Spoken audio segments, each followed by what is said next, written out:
Hi friends. तो आज हम करते हैं थ्री स्टेटमेंट फाइनेंशियल मॉडल और ये फाइनेंशियल मॉडल को कैसे एनालाइज करना हम एनुअल रिपोर्ट लेके बकायदा हम समझेंगे। ठीक है, कल का लेक्चर हुआ था हमारा ड्यू डिलिजेंस, तो आई होप आपको अच्छा लगा होगा। तो आज हम करेंगे थ्री स्टेटमेंट फाइनेंशियल मॉडल। ये एक्चुअली सिलेबस में नहीं था, लेकिन फिर भी मैं अपने तरफ से करा रहा हूँ क्योंकि आप कल फाइनेंशियल मॉडल ऑफ चिपोटले करने वाले, डीसीएफ करने वाले, तो आपको एक थ्री स्टेटमेंट कैसे काम करता है आपको उसका एक आइडिया होना चाहिए। कहाँ से क्या लिंक होता है फाइनेंशियल स्टेटमेंट में, इनकम स्टेटमेंट कैसे बैलेंस शीट से लिंक होता है, कैश फ्लो से कैसे लिंक होता है, हर चीज़ आपस में इंटरकनेक्टेड है। ठीक है, डेप्रिसिएशन शेड्यूल्स वगैरह है, डेट के क्या कैलकुलेशंस है और कैसे टैब्स हम फॉरवर्ड करते हैं, मॉडलिंग कैसा करते हैं, बेसिक आइडिया लग जाएगा आपको इस लेक्चर से।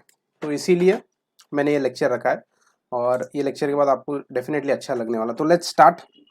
तो सबसे पहले मैं आपको बता देता हूँ, थ्री स्टेटमेंट फाइनेंशियल मॉडल है, इनकम स्टेटमेंट, बैलेंस शीट और कैश फ्लो स्टेटमेंट, और उसके बाद ये जो लास्ट वाला शीट है ये है फिक्स एसेट। ठीक है, डिप्रिसिएशन शेड्यूल आप इसको बोल सकते हो।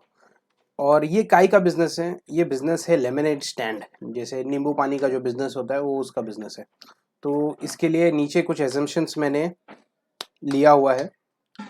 देखो कितने कप हम लोगों ने सोल्ड किया हुआ है, उसका प्राइस कितना है और कस्टमर को हम कितना डिस्काउंट दे रहे हैं। उसके बाद रॉ मटेरियल है, फुलफिलमेंट जो कॉस्ट है उसको हम लोगों ने एज्यूम किया है कि ये 30% से ग्रो होगा आगे जाके भी। ठीक है, और ये जो रेवेन्यू है ये हमने सोचा, ये फोरकास्ट किया कि इतने 5000 ये साल में बिकेंगे, आगे 5500, 6500, 8000, ये जस्ट हमारा एजम्पशन है। ठीक है, और इसका प्राइस भी आने वाले टाइम में 5 रुपया ही रहेगा, 5 रुपया ही रहेगा। ठीक है, और डिस्काउंट में हम आगे चल के सिर्फ 5% ही देंगे। ये एक बेसिक आइडिया है, बेसिक हमारा एजम्पशन है। ठीक है, और रॉ मटेरियल्स का भी आगे 30% ही लगेगा कॉस्ट, फुलफिलमेंट के लिए भी 7% और आगे के लिए भी हमने सेम फोरकास्ट किया हुआ है फॉर अ इजी। ये देखिए ऑपरेटिंग एक्सपेंसेस भी सेम परसेंट से आगे ग्रो होगा, मार्केटिंग एक्सपेंसेस भी, और कॉर्पोरेट रेट टैक्स 21%, और हम एज्यूम करते हैं आगे के सालों के लिए भी ये 21% ही रहेगा। इनकम स्टेटमेंट का तो आपको ओवरव्यू मिल गया। अब मैं बैलेंस शीट का ओवरव्यू दे देता हूँ। बेसिकली जो बैलेंस शीट है, हर एक लाइन आइटम्स हम थोड़ी देर के बाद डिस्कस करेंगे, या हम करते करते थोड़ा बहुत डिस्कशन कर लेंगे। उसके बाद हम मैंने जैसे बताया आपको फाइनेंशियल एनालिसिस हम करने वाले। तो एजम्पशंस है, देखिए नेट रेवेन्यू, अकाउंट रिसीवेबल ये as a percent of revenue है, as a cost of good sold है, डेफर्ड रेवेन्यू इतने से बढ़ेगा। ये डेट की कैलकुलेशन है, ये कितना हमने पैसा उठाया डेट से, ये डेट रीपेमेंट यानी कि हमने ऑलरेडी कोई डेट ले रखा है। ये देखो ये 10,000 हमने ले रखा है, उसका हम महीना महीना जो भी है साल साल भर हम इतना भर रहे हैं, हर हर साल साल, और उसके ऊपर इंटरेस्ट भी भर रहे हैं, इंटरेस्ट का भी कैलकुलेशन निकालेंगे।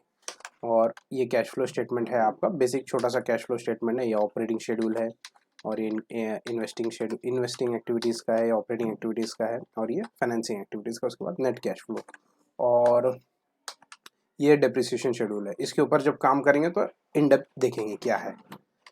तो let's start with income statement. Okay, एक बेसिक आइडिया ओवरव्यू मिल चुका होगा आपको। अब स्टार्ट करते हैं। अब देखिए 2022, 23, 24, 25, 26 हम फोरकास्ट कर रहे हैं। कैसे फोरकास्ट करना है, एक बेसिक आइडिया आपको लग जाएगा। Is equal to gross revenue, यानी कि कितना कप हम लोगों ने सोल्ड किया, इनटू कितना प्राइस था, 5, इजी 25,000। ठीक है, और देखिए ये 25,000 तो हमने सोल्ड किया, लेकिन उसके ऊपर हमने कुछ डिस्काउंट भी दिया है। ठीक है, तो अब हम डिस्काउंट निकालेंगे। डिस्काउंट कैसे निकालेंगे, इक्वल टू ये तो ग्रॉस रेवेन्यू इनटू डिस्काउंट कितने परसेंट से हम दे रहे हैं, 5% से। ठीक है, लेकिन डिस्काउंट माइनस में आएगा तो माइनस कर दीजिए। ठीक है, और नेट रेवेन्यू कैसा आएगा, इन दोनों का टोटल, इन दोनों का टोटल देखिए कैसे करना है आपको। अल्ट दबाइए, alt plus is equal to, alt plus is equal to, दोनों का सम हो जाएगा, और 23,750 आपके सामने।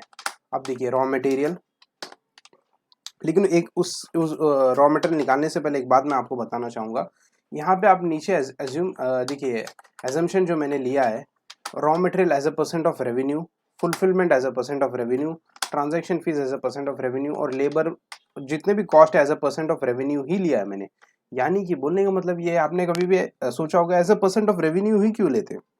देखिए इसका बेसिक सा लॉजिक ये है कि हमारा रेवेन्यू बढ़ेगा ना तो आप कॉस्ट भी बढ़ेगा, आप वर्किंग कैपिटल भी बढ़ेगा, तो हर चीज रेवेन्यू से ही लिंक्ड है। तो रेवेन्यू बढ़ेगा तो कॉस्ट भी बढ़ेगा, जाहिर सी बात है जितना सेल्स होगा सेल्स के लिए हमको उतना मटेरियल भी लाना पड़ेगा, उतना वर्किंग कैपिटल भी लगेगा, तो हर चीज सेल पे डिपेंडेंट है। ठीक है, तो अब आपको समझ में आ गया होगा। और ये भी as a percent of revenue, तो हम रेवेन्यू को जो है लॉक कर देंगे इक्वल टू ये वाला लॉक, ठीक है, इनटू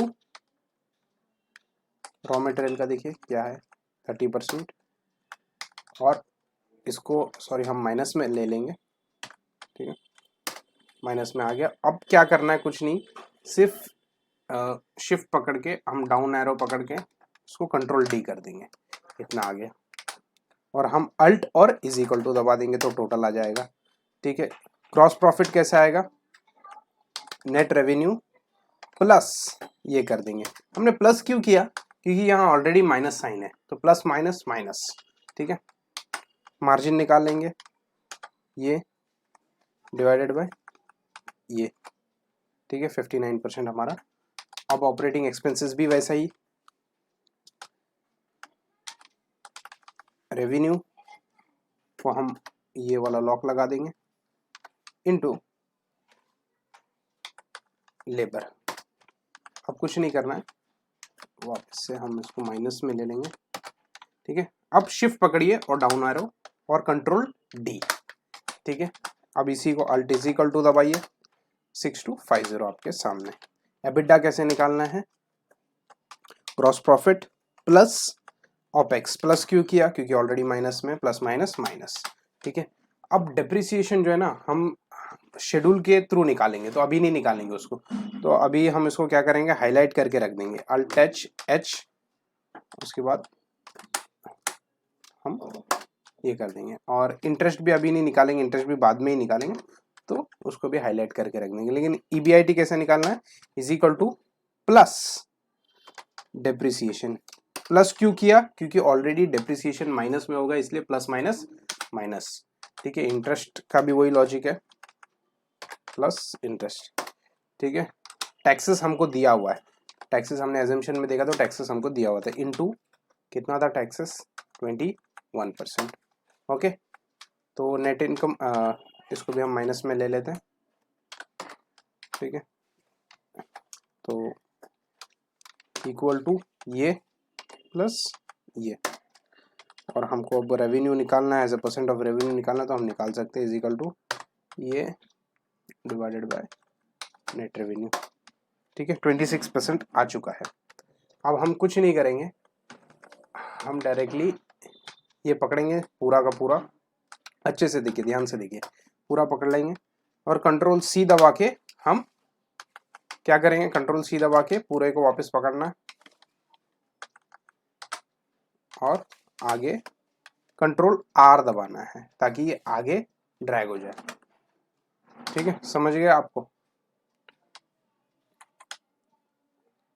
अब हमको क्या निकालना है, डेप्रिसिएशन निकालना है और इंटरेस्ट एक्सपेंसेस निकालना है, उसके बाद balance sheet cash flow statement भी हम देखेंगे। तो सबसे पहले जो डेप्रिसिएशन नहीं है तो डेप्रिसिएशन को यहाँ भरेंगे, लेकिन उससे पहले डेप्रिसिएशन को कैलकुलेट करना पड़ेगा।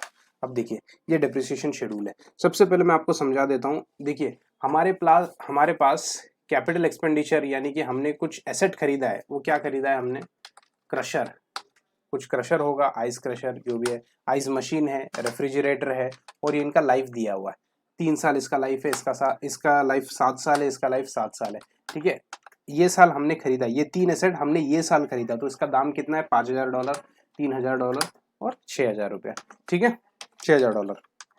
उसके बाद ये वाला देखिए, ये वाला जो एसेट है ना, पहले वाला क्रशर, ये जो है इसका लाइफ बोल रहा हूँ, लाइफ 3 साल है, 3 साल यानी कि ये साल इस्तेमाल हुआ, इस साल इस्तेमाल हुआ, इस साल इस्तेमाल हुआ, लेकिन इसके आगे आने वाले साल ये इस्तेमाल नहीं होगा क्योंकि खत्म हो जाएगा, इसलिए हमने ये वाला साल में इसको वापस खरीद लिया और इसका भी लाइफ 3 साल ही है। तो आगे ये साल चलेगा, ये साल चलेगा और ये साल चलेगा। समझ में आ गया? तो हम इसका डिप्रिसिएशन निकालेंगे, कैसे निकालना है।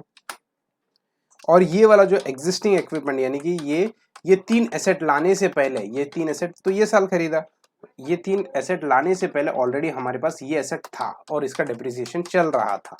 ठीक है, अब इसका डिप्रिसिएशन निकालेंगे और इसको ये वाला लॉक लगा देंगे, डिवाइडेड बाय ये वाला लॉक। ठीक है, ताकि हम इजीली उसको ड्रैग कर सके। यहाँ तक हम उसको ये करेंगे और इक्वल टू ये डिवाइडेड बाय इसका लाइफ। ठीक है, ये यहाँ तक आ जाएगा, यहाँ तक देखिए, सॉरी, यहाँ तक 1 2 और 3, यह आगे नहीं बढ़ेगा वो। ठीक है, तो हमने निकाल लिया और आइस मशीन का अब निकालते हैं। ये डिवाइडेड बाय ये। ठीक है,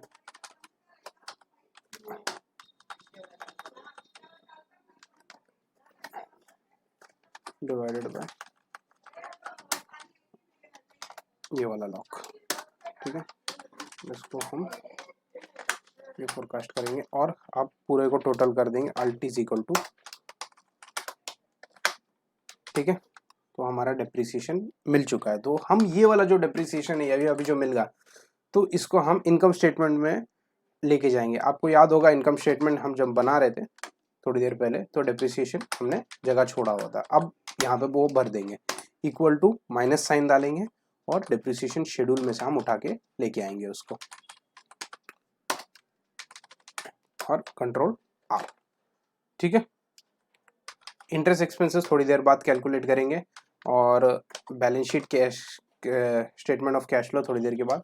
और देखिए हमने डेप्रिसिएशन निकाला, डेप्रिसिएशन को इनकम स्टेटमेंट में भी डाल दिया, तो इनकम स्टेटमेंट ऑलमोस्ट 90% कंप्लीट है। डेप्रिसिएशन हमने शेड्यूल बना लिया है। अब हम बढ़ते हैं बैलेंस शीट की तरफ। ठीक है, अब बैलेंस शीट एक नज़र डालिए, बाकी हम इन डेप्थ थोड़ी देर बाद उसका एनालिसिस करेंगे ही। Cash and cash equivalents, account receivable, non current asset में फिक्स एसेट्स माइनस डेप्रिसिएशन, तो नेट फिक्स एसेट आता है आपका। Current assets, non current assets का टोटल इतना है, करंट लाइबिलिटीज, डेट। ठीक है, और ये इसके अजम्पशंस है, net revenue, cost of goods sold और accounts receivable as a percent of revenue. आपको पता होगा accounts payable as a percent of cost of goods sold होता है। ठीक है, और डेफर्ड रेवेन्यू हमेशा as a percent of revenue होता है। अकाउंट्स रिसीवेबल का मतलब क्या है जरा बताना। हाँ, ये रिकॉर्डेड लेक्चर है तो आप नहीं बता सकते, तो मैं ही बताऊंगा आपको।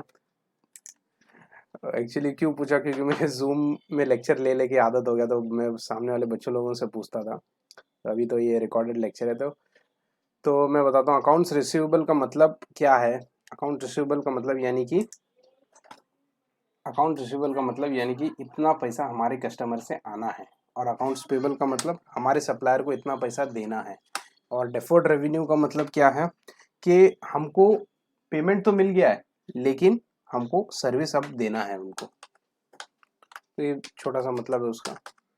और net revenue, cost of goods sold, देखिए हम नेट रेवेन्यू को लेके आते हैं इनकम स्टेटमेंट से। यहाँ पे नेट रेवेन्यू, देखिए ये है नेट रेवेन्यू, तो ये आ गया और हमने इसको ड्रैग कर दिया, equal to cost of goods sold को भी लेके आएंगे। और यहाँ पे हम लोग उसको प्लस में चाहिए तो यहाँ पे माइनस साइन डाल के हम लेके आएंगे। ठीक है, कॉस्ट ऑफ गुड्स सोल्ड, ठीक है, इक्वल टू दिस। हम एज्यूम कर रहे हैं कि अकाउंट्स रिसीवेबल आगे आने वाले सालों में भी इतना ही रहेगा और जो आने वाले 5 साल है वो भी उतना ही रहेगा। एक बेसिक एजम्पशन है। ठीक है, बाकी और कुछ भी नहीं। जब हम चिपोटले का मॉडल करेंगे तो यहाँ पे जो फोरकास्ट के नंबर हैं हम एनालिसिस करके, रिसर्च वर्क करके यहाँ पे हम बदलेंगे, लेकिन अभी फिलहाल के लिए हम एज्यूम कर देंगे सेम ही रहेगा। ठीक है, और ये वाला नीचे वाला मैं आपको बता चुका हूँ, ये डेट है, यानी कि हमने ये साल इतना पैसा उठाएंगे, मतलब ये साल कुछ भी नहीं उठाया, ये साल भी कुछ भी नहीं उठाया, लेकिन ये साल हमने 5,000 पैसा उठाया है और ऑलरेडी हमारे पास 10,000 का ऑलरेडी कर्जा है, देखिए 10,000 का, और हम हर महीना में ये हर साल इतना भर रहे हैं, उसके ऊपर 7% का इंटरेस्ट भी हम भर रहे हैं। और इंटरेस्ट पेमेंट, ये वाला जो इंटरेस्ट पेमेंट है ना, ये वाला हम कैलकुलेट करेंगे और इनकम स्टेटमेंट में जो ये यहाँ पे जगह छोड़ा है वहाँ पे भर देंगे, ठीक है। अब ये तो इसका तो काम हो गया, तो इसको अल्ट HN करके हटा देंगे। अब ये बाकी है, तो इसके ऊपर कैलकुलेट करके आएंगे वापस, ठीक है। अब आगे बढ़ते हैं। और मुझे ये पूछना था आप लोगों से, क्या मैं बहुत स्लो जाता हूँ क्या, और मतलब सुनने में आपको लोगों को ऐसा लगता है कि मैं फास्ट जाना चाहिए, या मुझे ज़रूर बताना एक्चुअली, ठीक है। अब कैलकुलेट करते हैं accounts receivable is equal to, कैसे आएगा, as a percent of revenue है ना, तो ये इनटू रेवेन्यू अकाउंट रिसीवेबल करें ये, ठीक है। और उसके बाद अकाउंट्स पेबल निकालते हैं, ये कॉस्ट ऑफ गुड्स सोल्ड से इनटू पेबल, ठीक है। ये कॉस्ट ऑफ गुड्स सोल्ड से जाएगा, डेफर्ड रेवेन्यू वापस से रेवेन्यू से ही जाएगा, नो इनटू से मतलब रेवेन्यू से ही इनटू होगा, इनटू ये, ठीक है। हमने क्या निकाला, अकाउंट रिसीवेबल निकाला, अकाउंट्स पेबल और डेफर्ड रेवेन्यू निकाल दिया, ठीक है। अब हम आगे बढ़ते हैं एसेट की तरफ। अब मेरे को बताओ, ऑलरेडी देखो 10,000 का एसेट था और उसके ऊपर ऑलरेडी एग्जिस्टिंग जो डेप्रिसिएशन था वो इतना इतना चल रहा था, ठीक है। हमने कुछ नया एसेट खरीदा क्या ये साल, हाँ हमने 3 एसेट खरीदा नया, तो उसको ऐड कर देंगे, इक्वल टू, हमने देखिए ये 3 नया एसेट खरीदा और तीनों का मिला के टोटल है 14,000 रुपये, ठीक है। और ये साल भी उतना रहेगा, ये साल भी उतना रहेगा, और ये साल 24 की जगह पर 29 होगा, क्योंकि चौथे साल में हम लोगों ने एक और एसेट खरीदा, उसका दाम था 5,000 रुपये, इसीलिए वो 29 हो जाएगा। देखिए 29 हुआ, तो आगे भी 29,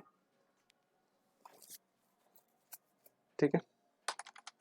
अब डिप्रिसिएशन इक्वल टू, ये माइनस करेंगे, माइनस करने का बेसिकली ऐड ही करेंगे, क्योंकि ये ऑलरेडी इसमें तो माइनस माइनस प्लस हो जाएगा। हम वो वाले ऑलरेडी जो इसके ऊपर एग्जिस्टिंग के ऊपर डिप्रिसिएशन चल रहे थे, प्लस अभी ये जो 3 एसेट है उसके ऊपर भी डिप्रिसिएशन हम दोनों को ऐड करके दिखाएंगे, ठीक है। इसको हम ड्रैग कर देंगे। हम ये जो निकाला ना अभी, ये तो मैंने आपको समझाने के लिए बताया था 29,000, इसको अभी नहीं ड्रैग करेंगे, थोड़ा देर बाद ड्रैग करेंगे सबके साथ में। मैंने आपको 29 आएगा इसीलिए मैंने आपको ड्रैग करके बताया था। अब ये नेट फिक्स एसेट्स कैसे आया, 10,000 माइनस 2,000, ये भी ऐसे आएगा 24,000 माइनस 69,542, तो इसको हम ड्रैग कर लेते हैं, तो इसका फॉर्मूला ऑटोमेटिकली कैलकुलेट हो जाएगा। तो ये जो फॉर्मूला वाली चीज़ है ना, जैसे ये फॉर्मूला वाली चीज़ है, ये कैसे है, टोटल करंट एसेट्स, इन दोनों का टोटल है, तो हम इसको क्या करेंगे, ऑलरेडी हम ड्रैग करके रखेंगे ताकि कैलकुलेशन में आसानी हो। फॉर्मूला वाली चीज़ ऑलरेडी मैंने आपके लिए पूरा शीट को क्लीन कर दिया है, ऑलरेडी सब डेट वगैरह जो भी है, ताकि टाइम ना वेस्ट हो और आपको इजीली समझ में आ जाए, ठीक है। हाँ, हमने क्या किया, रिसीवेबल किया, पेबल किया, डेफर्ड रेवेन्यू किया, उसके बाद हमने फिक्स एसेट वगैरह डिप्रिसिएशन वगैरह कर दिया। अब डेट थोड़ी देर के बाद करेंगे। कॉमन स्टॉक यानी आपने कितना स्टॉक इशू किया है, हम समझते हैं कि अभी हम कोई भी रेज नहीं करेंगे, जो था उतना ही है, ठीक है। इक्वल टू, अब देखिए रिटेन अर्निंग कहाँ से आएगा, रिटेन अर्निंग आपका नेट इनकम से आएगा, ठीक है। अब नेट इनकम में एक और लाइन आइटम बाकी है, वो है इंटरेस्ट एक्सपेंस कैलकुलेट करना, तो ये भी हम थोड़ा सा बाद में कैलकुलेट करेंगे, इसीलिए पहले हमको डेट निकालना पड़ेगा। अब देखिए डेट हम कैसे निकालेंगे, इजी है बहुत निकालना, इक्वल टू ऑलरेडी कितना डेट था वो, ऑलरेडी कितना डेट था वो, प्लस ये साल कुछ पैसा उठाया क्या, ये साल पैसा कुछ उठाया क्या, ये साल देखिए ये साल पैसा कुछ उठाया क्या, ये साल पैसा कुछ नहीं उठाया, ठीक है। फिर भी हम इसको ये करेंगे, ऐड करेंगे, प्लस सॉरी माइनस कितना हमने पे कर दिया, हमने 500 रुपया पे कर दिया, ठीक है। ये आएगा 9000 आपका 500। तो हमने अभी डेट निकाल दिया है और उसके बाद हम आसानी से अभी इंटरेस्ट पेमेंट निकाल सकते हैं, इक्वल टू ये जितना है डेट उसके ऊपर अलग से इंटरेस्ट भी तो लगेगा, और इसको हम माइनस में ले लेते हैं, ठीक है। और अब हम इसको क्या करेंगे, ये प्लस नेट इनकम, लेकिन ये हमने डाला ही नहीं अभी तक, ठीक है। तो सबसे पहले हम ड्रैग कर देंगे,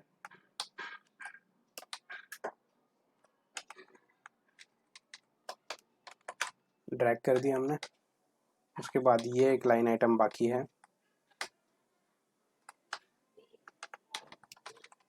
इसको भी आगे ड्रैग कर देंगे, तो हमको ये इंटरेस्ट अमाउंट मिल गया है। हम क्या करेंगे, यहाँ से जो इंटरेस्ट अमाउंट है वो उठाएंगे, ठीक है, और यहाँ पे ड्रैग कर देंगे। तो हमारा इनकम स्टेटमेंट अब पूरा 100% कंप्लीट हो चुका है। अब ये येलो साइन हटा देते हैं, ठीक है। तो देखिए इनकम स्टेटमेंट हमारा पूरा का पूरा कंप्लीट हो चुका है, ठीक है। आपको अच्छे से अब समझ में आ गया होगा इनकम स्टेटमेंट को कैसे एनालाइज ये करना है, फोरकास्ट वगैरह करना है, एक बेसिक आइडिया मिल गया होगा। बैलेंस शीट भी ऑलमोस्ट हमारा 80% बन चुका है, लेकिन टैली हुआ है क्या, ये मैंने एसेट माइनस लायबिलिटी किया हुआ है, देखिए नहीं टैली हुआ है, इसके अंदर कुछ ना कुछ गड़बड़ है। क्या गड़बड़ है, रिटेन अर्निंग हमने नहीं निकाला, तो रिटेन अर्निंग निकाल लेते हैं। ये प्लस मैंने क्या बोला था, नेट इनकम करेंगे। नेट इनकम कहाँ पे है, ठीक है, ठीक है, ये हो गया। अभी भी फिर भी टैली नहीं हुआ, और क्या गड़बड़ है इसके अंदर, गड़बड़ ये है कि हमने कैश कहाँ डाला अभी तक। कैश कैसे आएगा, कैश तो कैश फ्लो स्टेटमेंट से ही आएगा ना, कैश फ्लो स्टेटमेंट हमको बनाना पड़ेगा, उसके बाद ही ये बनेगा। अब चलो कैश फ्लो स्टेटमेंट बना ही लेते हैं, अभी आगे बढ़ते हैं। कैश फ्लो स्टेटमेंट तो ये है नेट इनकम, ऑपरेटिंग एक्टिविटीज़ में depreciation, change in accounts receivable, accounts payable और डेफर्ड रेवेन्यू। और ये वाला कैलकुलेशन इसको प्लस क्यों करना है माइनस क्यों करना है मैं आपको तो बताता हूँ अभी थोड़ी देर में। नेट इनकम हम ले लेते हैं डायरेक्टली नेट इनकम से, पेज अप नेट इनकम ये आएगा, ठीक है। और मैं इतनी जल्दी शीट्स कैसे बदल रहा हूँ, देखिए एक्सेल में आपको पता होगा कंट्रोल और पेज अप पेज डाउन कर दीजिए, तो आप आगे पीछे मूवमेंट होएगा आपका। डेप्रिसिएशन इक्वल टू डेप्रिसिएशन का जो हमारा जो शेड्यूल है ये आ जाएगा डेप्रिसिएशन, और हम इसको आगे ये कर देंगे। डेप्रिसिएशन को हमने ये 3 हो जाने दीजिए, फिर मैं लॉजिक बताता हूँ आपको। चेंजेस इन अकाउंट्स रिसीवेबल, चलो ठीक है अभी बता देता हूँ।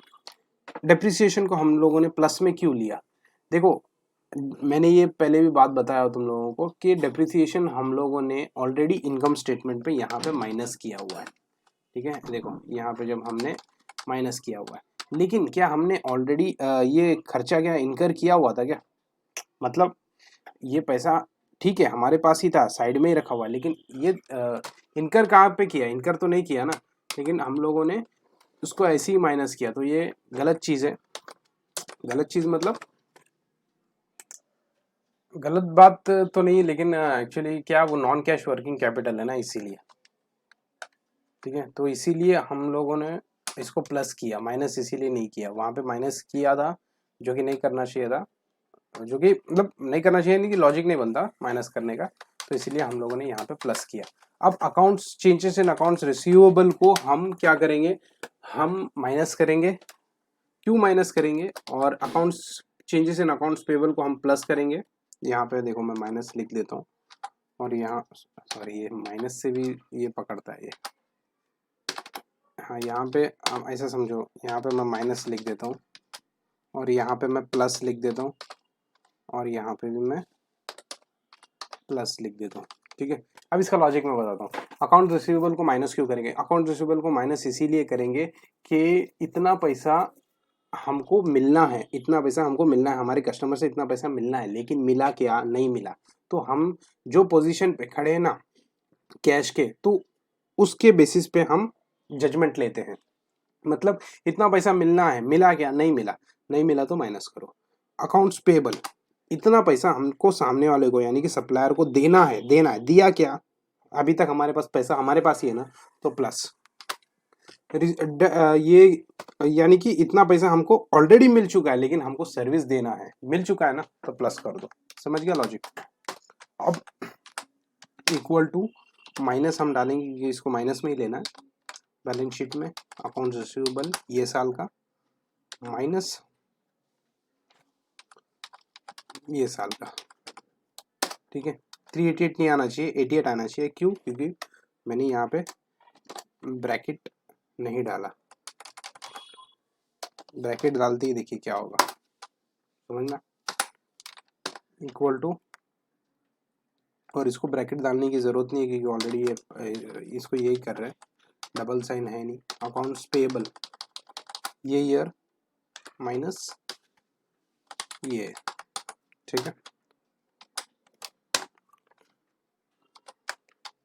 डेट डेफर्ड रेवेन्यू ये ईयर माइनस ये ईयर, ठीक है। तो हम इसको आगे ड्रैग आउट कर देंगे।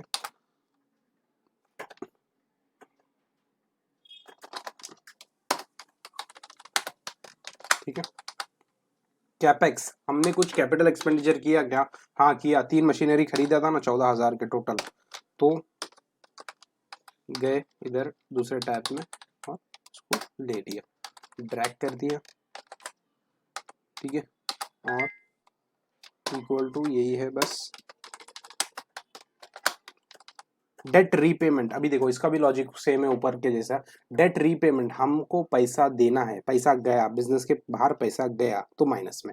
नेट बोरोइंग, बोरोइंग का मतलब हमको पैसा मिला, हमने उठाया पैसा, तो पैसा तो मिला है ना हमको, तो प्लस।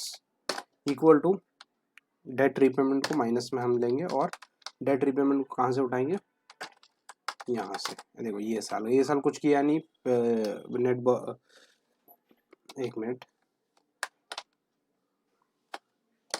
हम क्या कर रहे हैं, डेट रीपेमेंट कर रहे हैं ना, ठीक है।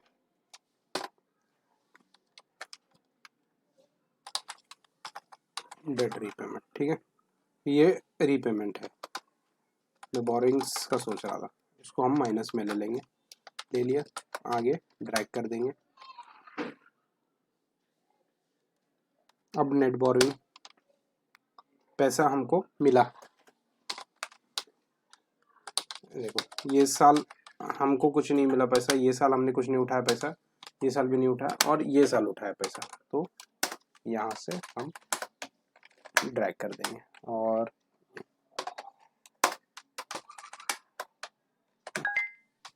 ठीक है, नेट कैश फ्लो कैसा आएगा, ये net income plus income from operating, income from investing, income from financing activities, तो इतना हमको मिल गया, ठीक है।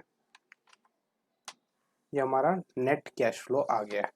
तो हमने नेट कैश फ्लो बना लिया, बैलेंस शीट भी देखो हमने बना लिया, और इसके बाद ये जो कैश फ्लो है हम उसको अब कैश फ्लो को पुट ऑन कर देंगे। ऑलरेडी कितना कैश फ्लो था, ऑलरेडी इतना कैश फ्लो था, प्लस ये वाला कैश फ्लो, ठीक है। अब हम इसको ड्रैग कर देंगे। अब देखते हैं, लेट्स होप के बैलेंस शीट टैली हो जाए। नीचे जरा नजर मारते हैं।